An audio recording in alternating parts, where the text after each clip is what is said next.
National കോളേജിന്റെ learning is life പദ്ധതി ഉന്നത വിദ്യാഭ്യാസ രംഗത്ത് മാതൃകാപരവും ശ്ലാഘനീയവുമാണെന്ന് ഉന്നത വിദ്യാഭ്യാസ മന്ത്രി റോജി എം ജോണിന്റെ അഭിനന്ദനം. കോളേജിന്റെ രണ്ടാം ഘട്ടത്തിലേക്ക് കടക്കുന്ന പദ്ധതിയാണ് ലേണിംഗ് ഈസ് ലൈഫ്. ഓരോ വിദ്യാർത്ഥിയെയും കേവലം പഠന വിഷയങ്ങൾക്കപ്പുറം അതിവേഗം മാറിക്കൊണ്ടിരിക്കുന്ന സാമൂഹിക തൊഴിൽ സാഹചര്യങ്ങൾക്ക് പൂർണ്ണമായും അനുയോജ്യമായ രീതിയിൽ മാറ്റിയെടുക്കുക എന്നതാണ് പദ്ധതിയുടെ ലക്ഷ്യം.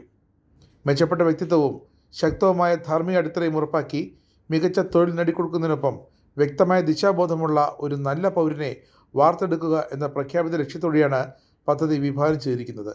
പദ്ധതിയുടെ ഉദ്ഘാടനവും ഉന്നത വിദ്യാഭ്യാസ മന്ത്രി റോജി എം ജോൺ നിർവഹിച്ചു. ഇതോടൊപ്പം മെറിറ്റ് ഓ നാഷണൽ 2026 പദ്ധതിയുടെ ഭാഗമായി ഈ വർഷം നിരവധി ഒന്നാം റാങ്കുകളടക്കം തുടർച്ചയായ റാങ്കുകൾ കരസ്ഥമാക്കി കോളേജിൻ്റെ കീർത്തി ഉയർത്തിയ 27 വിദ്യാർത്ഥികളെ ചടങ്ങിൽ വെച്ച് മന്ത്രി മെമൻറ്റോ നൽകി ആദരിച്ചു. വിദ്യാർത്ഥികളുടെ സമഗ്രമായ പുരോഗതിയും തൊഴിൽക്ഷമതയും ലക്ഷ്യമിട്ടുകൊണ്ടുള്ള ലേണിംഗ് ഈസ് ലൈഫ് പദ്ധതി വരും വർഷങ്ങളിലും കൂടുതൽ വിപുലമായ രീതിയിൽ മുന്നോട്ട് കൊണ്ടുപോകുമെന്ന് college principal doctor S A Shajahan അറിയിച്ചു.